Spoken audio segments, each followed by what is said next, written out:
I stopped cooking for my wife after she reacted negatively to my lasagna. That's not an exaggeration. She spit it into a napkin, made a retching noise, and questioned if I had tasted it before serving. I'd spent 3 hours layering the noodles, browning the meat, stirring the sauce from scratch. It was her favorite dish, or at least it used to be. She'd critique my cooking before. Too salty, undercooked, needs more acid. But this was different. It wasn't feedback. It felt like she wanted to humiliate me. The next morning, I was taking out the trash when our neighbor waved hello. My wife poked her head out the door and criticized his walk, saying he had always been pigeon-toed. She laughed. The neighbor chuckled awkwardly and hurried inside. When I asked her why she'd say that, she shrugged and dismissed it as teasing, saying I was too sensitive. But I'd seen her do this before. Slice someone down, then act like they were overreacting. It just hadn't been directed at me until recently. By the third day, she'd moved on to my laundry. I found her in our bedroom, refolding every shirt I'd stacked in the drawer. She insisted that I'd never learn if she didn't show me properly. Her voice was calm. A week earlier, she'd praised my folding. Now suddenly, it was incompetent. That's when I noticed the pattern. The cooking, the walk, the laundry. Everything I did was wrong. On Friday, during a Zoom call with my team, she walked into my home office and stood just behind my chair. My boss was mid-sentence about streamlining our project timeline when she leaned into the frame. She criticized my approach as too rigid, nodding at my boss.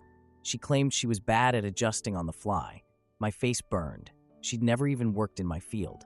After the call, I asked her what that was about. She crossed her arms and said she was helping, saying I'd be lost without someone pushing me to improve. That night, I slept on the couch, not out of spite. I just couldn't lie next to her. She stayed in the doorway at 2 a.m. She told me I was being dramatic and to come to bed. I didn't move. She sighed and said, "Fine, suit yourself." The next morning, I texted my friend Mark to see if he wanted to grab lunch. He replied that he hadn't heard from me in months and thought I had disappeared. That's when it hit me. I'd stopped inviting people over. Last time Mark visited, my wife spent the whole evening criticizing his divorce. She told him at least he was used to eating alone now, as she topped off his wine. He never came back. On day 7, I tried to log into my therapy portal. Account deactivated. I called the office, and the receptionist said that my wife canceled all appointments last month and said I'd switched to a new provider. When I confronted her, she didn't flinch. She said I seemed better and that she was trying to save us money. The word divorce slipped out during dinner on day 9. I hadn't planned to say it. We were eating takeout, her choice, since my cooking was criticized, and she was critiquing the way I held my chopsticks. I just blurted it. I suggested we consider splitting up. She smirked and said I would never get custody of Emily. Our daughter was at a sleepover. I thought about when she started seeing me as an opponent. The next morning, I checked our joint account. $15,000 was gone. The transfer was dated 2 days prior. She was at the gym, so I called her. She said there was a family emergency and that she'd explain later. She didn't. When she got home, I waited for her to shower, then checked her purse. A business card fell out. A realtor's contact info, noting investment property, downtown condo, and an address. I confronted her in the kitchen, holding the card. She burst into tears and said it was supposed to be a surprise for us, a rental property, and questioned how I thought she'd hide something. For a second, I almost believed her, but then I remembered the $15K, the custody threat, the therapy cancellations, and how she'd isolated me, piece by piece. I called my sister. We hadn't spoken in over a year. My wife thought she was overly emotional. When I told her about the condo, the money, the therapy, she went quiet. She said that my wife was gaslighting me and that she did the same thing when she convinced me that Mom's funeral was too far to travel to. She added that I didn't notice when the rest of us stopped visiting. I packed a go bag while my wife was picking up Emily from school. Clothes, toiletries, my passport, hid it under a blanket in my trunk. When she got home, I told her I was staying at a hotel to clear my head. She didn't argue, just nodded. An hour later, she texted that I shouldn't come back until I was ready to apologize. Emily doesn't know yet.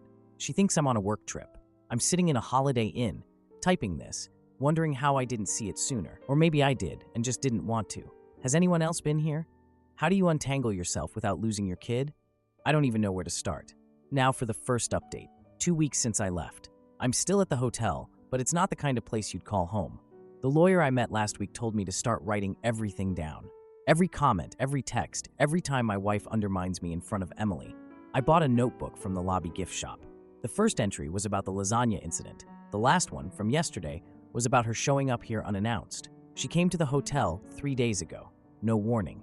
Emily was looking up at me. My wife said I needed to stop being childish and come home. Her voice was calm, almost sweet. Emily asked why I was living in a vacation house. I didn't know what to say. My wife cut in, telling her it was just a work trip, then shot me a look, instructing me to play along. I hugged Emily when they left. The money's worse. After the hotel visit, I checked our savings account. Empty. Not just the $15, everything. Over $80 gone. Janice said my wife used it to buy the condo downtown. Only her name's on the deed. When I asked her about it, she said it was an investment for our future. But the way she paused before "our" made it sound like a threat. Work's falling apart. My boss pulled me into a meeting last week. He said my focus has been unacceptably scattered, and that if I can't prioritize the job, he'll have to reassign me. I didn't tell him about the divorce, the condo, just nodded and promised to do better. Then, at the grocery store, I ran into her colleague. We're not close, but he fills silence with facts. He mentioned her girls' weekends at the new place. He laughed about how she'd been stressed and needed time away. I stood there. When I asked her about it later, she dismissed it. She said they were work retreats for her freelance projects. He called me paranoid. I checked her car's GPS history that night. She'd driven to the condo 4 times in 2 weeks, always during my work hours. Once, she stayed overnight. I took screenshots, sent them to Janice. She said it wasn't enough, but it was a start. The forensic accountant cost me $3 up front. My sister loaned me half. He found transfers from our joint business account into her personal savings. She'd been skimming for months, small amounts at first, then $5 a pop.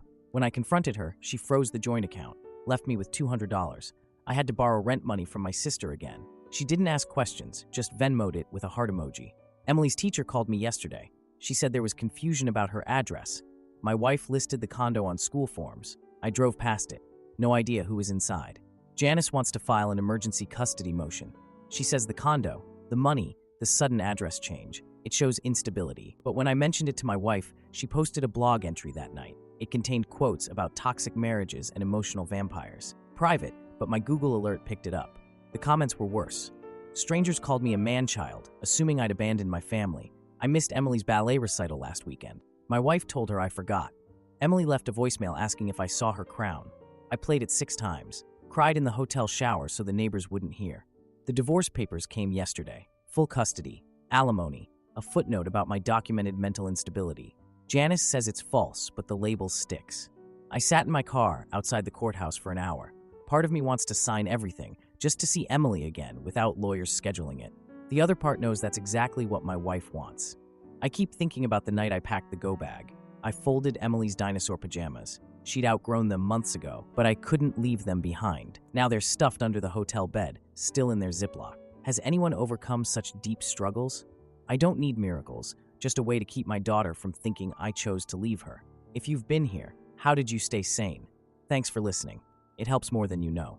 Now for the second update. The parenting classes were court-ordered, but my wife treated them poorly.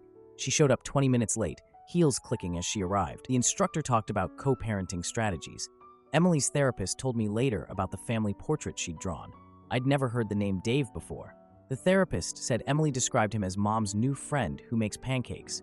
My wife never let me make pancakes. She said they were too messy. I asked around. Dave was her realtor.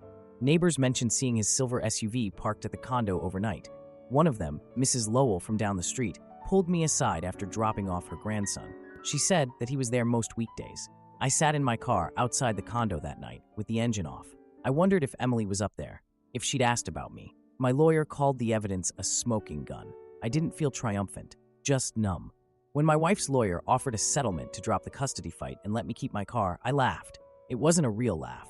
My wife showed up at my office 2 days later, screaming about how I was ruining her life. Security had to drag her out while my coworkers pretended not to stare.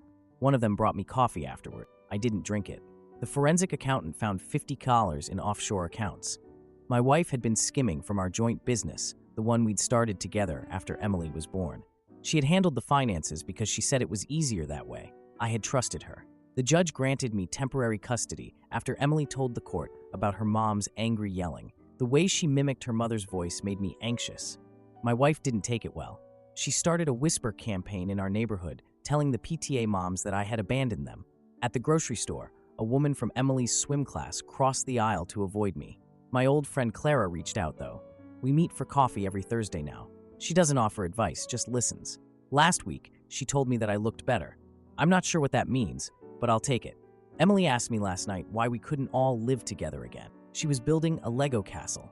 I told her sometimes grown-ups hurt each other too much to fix it. She nodded and asked if we could get a dog.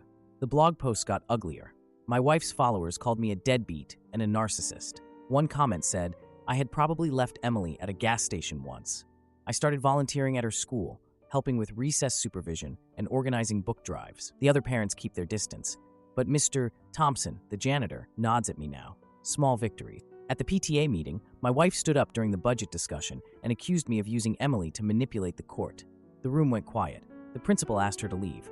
She did, but not before flipping her hair. The custody evaluator starts next week. Janice says it's a good thing, a neutral third party and fresh eyes. I'm cleaning my apartment obsessively to show I'm stable. Emily's drawing of Dave is taped to my fridge. I don't know why I keep it. Maybe to remind myself I'm not imagining things. Has anyone else recovered from this situation? I'm not looking for a hero story, just want my kid to know I didn't walk away. If you've been here, how did you manage? Thanks for letting me share. Even typing this helps. Now for the final update. I never thought I'd be sitting in a courthouse bathroom, staring at a custody evaluator's report while my hands shook. The pages said Emily was thriving in my care, that she'd mentioned being scared of her mom's loud arguments. I didn't feel relief. My wife's lawyer called later that day with an offer, 50-50 custody if I signed an NDA about her finances. I hung up. The idea of staying silent about the condo, the offshore accounts, the $50 she'd siphoned from our business made my throat burn. Emily deserved better than a dad who gave up his voice for limited time with her. The court date was a blur of paperwork. My lawyer presented the condo deeds, bank statements, Emily's therapy notes. When they asked my wife about the condo, she said it was a gift from Dave. The judge paused, then ordered Dave to testify. He showed up in a wrinkled suit, avoiding my eyes the whole time. Under oath, he admitted they'd been dating for 6 months. He said she'd told him we were already divorced. When the judge granted me full custody, she screamed and Emily covered her ears in the hallway. Afterward, I sold our old house. I used my half to buy a smaller place near her school. It has linoleum in the kitchen and a maple tree. Emily refers to it as our tree house. Ran into Dave at a cafe a week later. He bought my coffee and said he was sorry. He told me she had lied about everything, the divorce, the condo being an investment, why I never came around. I didn't know what to say. Part of me wanted to thank him for undermining her case. The other part wanted to ask how he could have been so foolish. I just took the coffee. Emily's nightmares stopped around then. She used to wake up crying about angry voices, but now she sleeps through the night. Last week, she said she likes our quiet mornings. We eat cereal in pajamas and no longer make rushed smoothies because her mom insisted on kale. On Sundays, we bake cookies. My sister moved into the neighborhood. She teaches Emily skateboard tricks in the driveway. Sometimes I watch them from the window. My sister doesn't talk about the custody fight, but she brings over casseroles and leaves them in the fridge. The letter came last month. It was a plain white envelope with no return address. It read that I had won and asked if I was happy now in her handwriting. I threw it away. Then I fished it out an hour later, smoothed the wrinkles, and tucked it in a drawer. I'm not sure why. Maybe to prove it wasn't a dream. Found a new job at a smaller firm. My boss is understanding about my family responsibilities. It pays less, but I can breathe here. Last night, Emily fell asleep on my lap during a movie. I thought about the custody evaluator and how she had asked Emily to draw her happy place. Emily had sketched our living room, me reading a book, and her building Legos. No Dave, no condo, just us. I keep waiting for the guilt to hit, for missing her mom and upending her life. But when she sleep mumbles that she loves me, I know I'd burn every bridge again. Has anyone else rebuilt after a custody war? Not the legal stuff, but the quiet parts, the trust and the routines. How do you explain to a kid that love shouldn't cause harm? Thanks for listening. Even writing this helps.